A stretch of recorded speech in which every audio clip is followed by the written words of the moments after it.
Volume 11 ended with Nina being banished and Sett waking up to find her once again. He's back to being his adult self, and he's going to use the bird Nina to find our star princess. And let's just say the reunion is going to be one of my favorite scenes.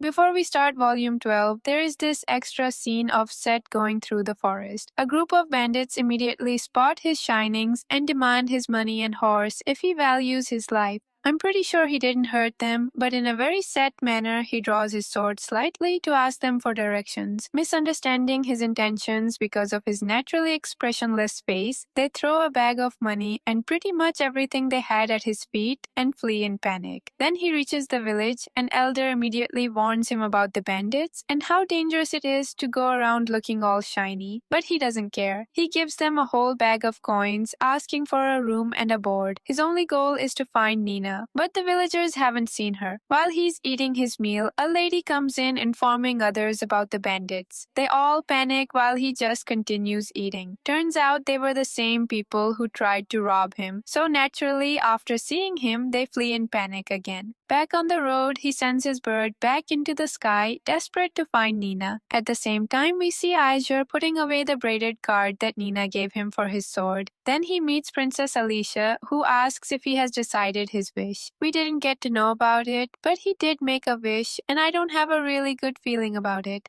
Anyways, now let's start chapter 45. Previously, we saw how Sol and Hekami saved Nina and asked her to go to the nearby village. Here we see that she didn't come to this village at all, and since it wasn't even hard to locate, they realized that she didn't get lost. She avoided this path entirely, meaning she vanished intentionally. Sol wonders how they are supposed to find a single girl in this big world. 3 months pass and we finally get to see her. She had gone so weak and was wearing tattered, ragged clothes with a Hekami scarf to hide her identity. Her hair was messy and she got eye bags and chapped lips. Her survival strategy over the last 3 months was to just avoid people and walk through the forest. Soon a small beetle landed on her scarf. She gently let it crawl onto her finger, asking it if it wanted to come with her, but unfortunately it flew away. Distracted by the bug, she accidentally steps directly into a hunting trap. It triggers, violently pulling her off her feet, causing her to scream. Hearing her voice, an elderly man rushes to the scene. She begins to panic because she doesn't want anyone to see her. He asks her to stay calm and still so she doesn't make the injury worse. Then he quickly cuts her free from the trap while wondering if she is an abandoned or lost child, asking where her parents are. She is terrified and trying to hide her eyes. She tries to stutter out a thank you, but as the old man notices, she is shielding her face and asks if her eyes are hurt. She panics completely and screams for him to stay back so he won't look into her eyes. This overwhelming feeling activated her powers. Her eyes did that glow thing, and the rocks from the mountain ledge fell on the poor guy. She saw him lying motionless on the ground, groaning in pain. She wanted to help him, but then she heard the voices of other villagers echo through the forest. She called out to them, ensuring the old man got help, then fled away, telling herself that she has to run far away to a place where there is no one around. She sets off, but her leg, which was already hurt by the snare, gives out. She trips and collapses face first into the mud. Exhausted, injured, starving, and crushed by guilt, she lies completely motionless on the ground, contemplating the meaning of her life, wondering how long she has to live all alone. Noticing a still pool of water, she sees her reflection in it. Looking at herself, she thinks she looks like a monster that's all eyes. Mentally broken, she contemplates ending her life. Feeling she has lived hard enough and can't go on, she leans toward the water, whispering out a final apology to Hikami. But then suddenly she is startled by familiar loud cries of a bird echoing through the forest. She instantly recognizes who it belongs to, and just like that, Sett appears. At first, she doesn't believe it, thinking how he recovered and how he's back to normal. But then she starts panicking. He steps closer while she covers her face and screams at him to stay away. I think her powers activated again, but they didn't do much to him him because he just slashes the branches away. He stands his ground, seeing her outburst with a quiet, calm expression. She tries to make her escape, telling herself she has to get away. And in that hurry, she trips and begins to fall. But before she can hit the ground, Sett moves instantly to catch her. She panics again, asking him to stop, but he holds her wrists and finally looks into her eyes. Then, looking down at her, he lets out that soft, smirky laugh. She looks up at him with so much emotion that he just called her name and hugs her tight. She is completely taken aback, her eyes wide with shock, but then she begins to tear up. He held her still as she cried out for him to let go. In the end, her resistance completely crumbles into sobbing tears. I don't know about any of you, but I definitely didn't shed any tears during this scene. It's just the panels that got blurry. Everything was so beautiful, and I promise you it's going to get even more beautiful as we go ahead in the story.